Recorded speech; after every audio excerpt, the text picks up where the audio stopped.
जो chapter number 2 का है। इस टॉपिक को आप लोगों के सामने जो आईआईटी नीट और सभी स्टेट के बोर्ड एग्जामिनेशन के लिए रामबाण साबित होने जा रहा है। चलिए हम स्टार्ट करते हैं। सबसे पहले जो टॉपिक है इसका नाम है प्रासरण।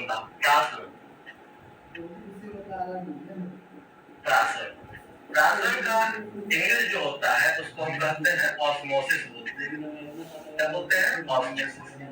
यहाँ पर ध्यान दीजिएगा, ऑस्मोसिस का मतलब होगा, ऑस्मोसिस का मतलब क्या होगा? जैसे मान लेते हैं कि यहाँ पर हमने एक बर्तन लिया और हमने यहाँ पर एक बर्तन लिया और हमने क्या किया कि यहाँ पर एक बर्तन लिया, दो बर्तन लिया और इसको हमने क्या किया कि इसको हम यहाँ पर अर्ध प्राग में झिल्ली लगा दिया। यहाँ पर हमने क्या कर दिया? अर्ध प्राग में झिल्ली।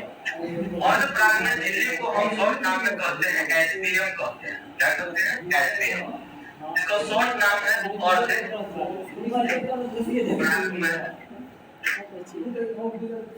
प्राग में झिल्ली बोलते हैं। क्या कहते हैं? अर्ध प्राग में झिल्ली। तो ध्यान दीजिएगा यहाँ पर कि देखिए इसमें हमने क्या लिया? केवल जल लिया।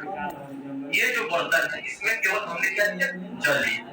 तो केवल हमने जल लिया तो बताइए यहाँ पर पदार्थ हमने कितना लिया? एक लिया।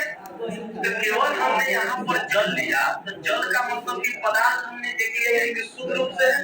तो हम इसको कह सकते हैं कि शुद्ध विलायक है। कह सकते हैं कि नहीं कि ये शुद्ध विलायक है। देखिए यहाँ पर हमने क्या लिया कि यहाँ पर हमने चीनी और नमक का घोल लिया। यहाँ पर हमने क्या लिया? चीनी और नमक का घोल लिया। हमने क्या लिया? यहाँ पर हमने चीनी या नमक कह सकते हैं, यहाँ पर नमक प्लस जल का हमने क्या लिया? घोल लिया। तो बताइए जल और नमक को जब मिला दिए तो क्या ये विलयन न बन गया? यहाँ पर विलयन हो गया। अब देखिए ध्यान दीजिएगा, ये विलयन हो गया। अच्छा ये बताइएगा विलयन है यहाँ पर विलायक है। तो पूछा जाए कि बताइए सांद्रता जो है इसका कम होगा कि किसका कम होगा? तो देखिए विलायक यहाँ जल जो है अकेला है। तो जल जब अकेला है तो हम कह सकते हैं कि सांद्रता जो है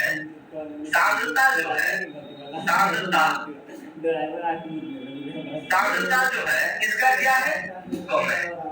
और ये विलयन जो है इसकी सांद्रता जो है आपका, इसकी सांद्रता जो है ये क्या है? अधिक है। अधिक है यानी विलयन की सांद्रता क्या होती है? अधिक होती है और शुद्ध विलायक की सांद्रता क्या होती है? कम होती है। तो हम यहाँ पर कह सकते हैं कि प्रासरण की क्रिया देखिए यहाँ पर शुद्ध विलायक से विलयन की ओर जाती है। यानी इसका डिफिनेशन ही होता है कि कम सांद्रता से अधिक सांद्रता की ओर जो क्रिया होती है उसी क्रिया को हम कहते हैं प्रासरण। बात समझ में आ गई? यानी इसको हम बात करें यहाँ पर, यदि मेथड की बात करें, ट्रिक की बात करें यहाँ पर, तो यहाँ पर कह सकते हैं कि कम से अधिक। अच्छा जिसका पास कम रहता है वह ना अधिक के पास जाता है, अधिक वाला कभी कम के पास जाता है नहीं। तो देखिए विलायक की सांद्रता क्या है? कम है। अब विलयन की सांद्रता क्या है? अधिक है।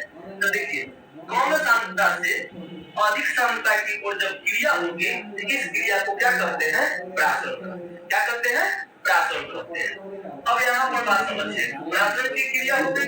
अब दूसरा बात करते हैं, यहाँ पर हम बात करते हैं ऑस्मोटिक का। यहाँ पर ये प्रासरण है। अब देखिए यहाँ पर मान लेते हैं यहाँ पर एक हमने यहाँ पर पिस्टन लगा दिया। हमने यहाँ पर क्या लगा दिया? पिस्टन। यहाँ पर हम बात करेंगे पिस्टन लगा दिया। यहाँ पर हमने पिस्टन लगा दिया, इसको हम बोलते हैं पिस्टन बोलते हैं। अच्छा ये बताइए शुद्ध विलायक जब विलयन की ओर जाता था तो यानी विलायक के कंट्रास्ट था कम सांद्रता से अधिक सांद्रता की। लेकिन जैसे ही हम पिस्टन से इसको प्रेस करेंगे यानी हम दाब लगा रहे हैं विलयन पर, यानी जो क्रिया जो हो रही है, जो शुद्ध विलायक के जो कण जा रहे हैं विलयन की ओर, वो क्या हो जाएगा? रुक जाएगा। रुकने के कारण क्या है कि जैसे हम प्रेशर बढ़ाएंगे तो इधर से भी दाब लगना स्टार्ट हो जाएगा। अब देखिए इधर से भी क्रिया होती थी और इधर से, जब दोनों का हो जाएगा तो हम कहेंगे कि प्रासरण की क्रिया यहाँ पर क्या हो जाती है? रुक जाती है। ये बराबर होता है किसके कारण होती है? इस दाब लगाने का। पिस्टन से हमने क्या लगा रहा है? दाब लगा कहते हैं? प्रासरण दाब कहते हैं। क्या कहते हैं? प्रासरण दाब कहते हैं।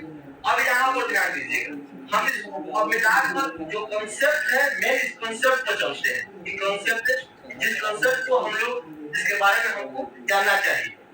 अब देखिए, हमने बोला है कि प्रासरण दाब के लिए व्यंजक है। प्रासरण दाब के लिए व्यंजक हम यहाँ पर बोल सकते हैं एक्सप्रेशन फॉर osmotic pressure